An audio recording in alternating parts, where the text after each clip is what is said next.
Alright, back day ngayon. Weighted muscle up, 13 kilo times 5. Isa ito sa mahirap na skill sa calisthenics. Kung gusto mo din body na makapag-muscle up, palakasin mo muna yung foundation mo sa pull-up.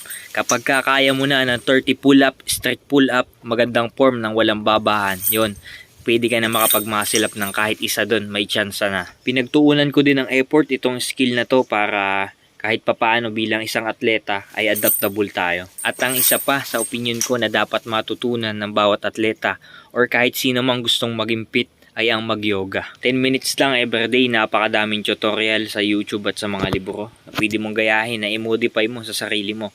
Ito na yung magsisilbing warm-up mo sa bawat set. Pero bukod pa din yung mismong actual warm-up sa specific body part. Ayos to para mapaganda ang mga circulation ng fluid sa iyong katawan, lymphatic man or blood. 1 taon at kalahati na ako nag-yoga araw-araw. Sinimulan ko tong gawin nung nabasa ko yung libro na napakadami palang health benefits ng yoga. Lalo na sa ating mga atleta. Dahil ang muscle natin tuwing tayo nag-workout ay nagkakameron ito ng high intensity muscle contraction, ay i-complement naman ito ng yoga by stretching it and relaxing it. Oras na para magpalakas sa pull-up. Weighted pull-up 51 kilo times 3.5. 3.5 dahil kalahating reps lang. Almost 4. Good na yun, at least may improvement. Yung muscle natin ay may 3 level ng lakas. Una, ito yung positive or concentric. Ito yung racing part. Yung second level naman ay ito yung static strength. Yung nakahold lang yung position mo dun sa kalagitnaan ng reps. Nakakasa, kumbaga. Para nitong ginagawa ko ngayon, 10 second static hold. Solid yan. Ang pangatlong level naman ng strength, ito yung pinakamalakas. Ito yung lowering or eccentric part. For example, dito sa pull-up, magsisimula sa lock-in position sa taas din, dahan-dahang ibababa yung sarili. Yun yung eccentric part. Hindi ko nagawa dito at masyadong mataas yung pull-up bar ko. Ito na yung superset, 3 pull-up, then 10 second static hold para mas lalong ma-stimulate yung ating lats. I command you to grow, sabi ni C.T. Fletcher.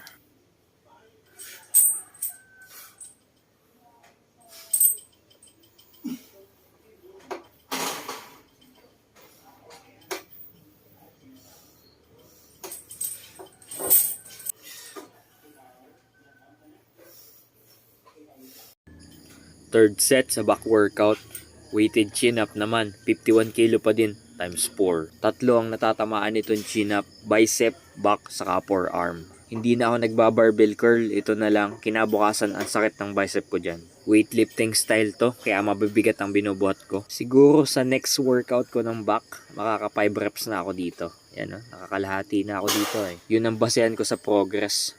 Nakadagdag ako ng 1 reps, or kahit kalahating reps lang, or nadagdagan ko siya ng weight. Ang high intensity workout, dapat low volume lang dito. Kakaunti lang ang sets. Ang pahinga ko bawat set ay 10 minuto.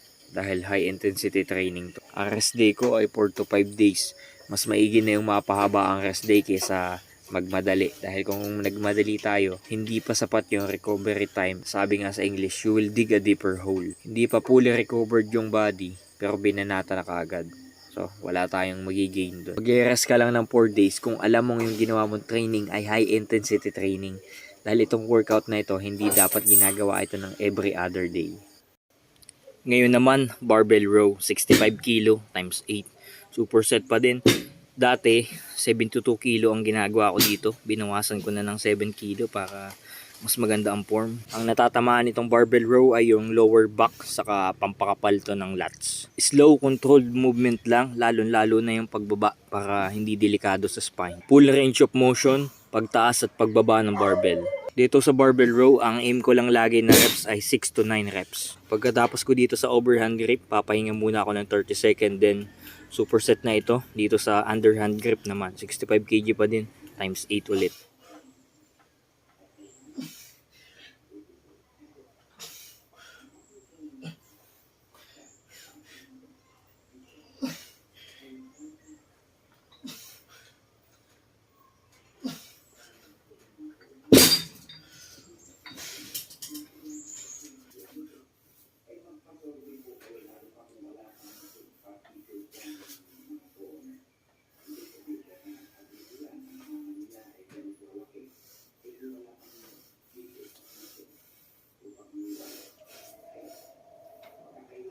Barbell shrugs. Ito ang finisher ko sa back workout. 100 kilo times 8. Superset ito. Una muna overhand grip, then immediately followed by underhand grip. Slow controlled movement, lalo na yung pagbaba. Pull the shoulder up na parang ididikit mo yung balikat mo dun sa tainga mo, then pull back, then slowly bring down. Then repeat the process. Gumamit na ako ng wrist strap dito dahil nagamit ko na yung strength sa muscle up at pull-ups. Laging kasama ang barbell shrug sa bawat back workout ko para habang lumalapad yung back, ganun din, tumataas din yung traps, kumakapal siya. Napakalaking beneficial pag ikaw ay may makapal na traps, lalo na kung ikaw ay magba-barbell squat. Yung traps, yun ang magsisilbing cushion. Ito na yung superset, reverse grip naman or underhand grip para ma-hit yung different angle ng muscle natin.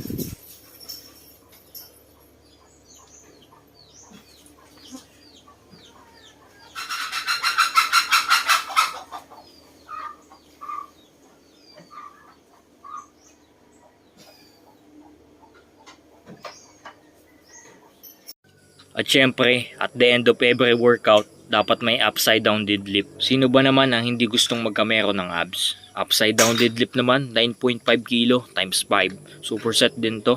Pagkatapos nito, hanging leg raises naman with 9.5 kg pa din times 7. Then after nyan, upside down deadlift pa din times 7. Kaya lang hindi na weighted, sariling body weight na lang. Subukan mo din to brother, kaya lang magsimula ka muna sa hanging leg raises kung hindi mo pa kaya to, o kaya toes to bar muna.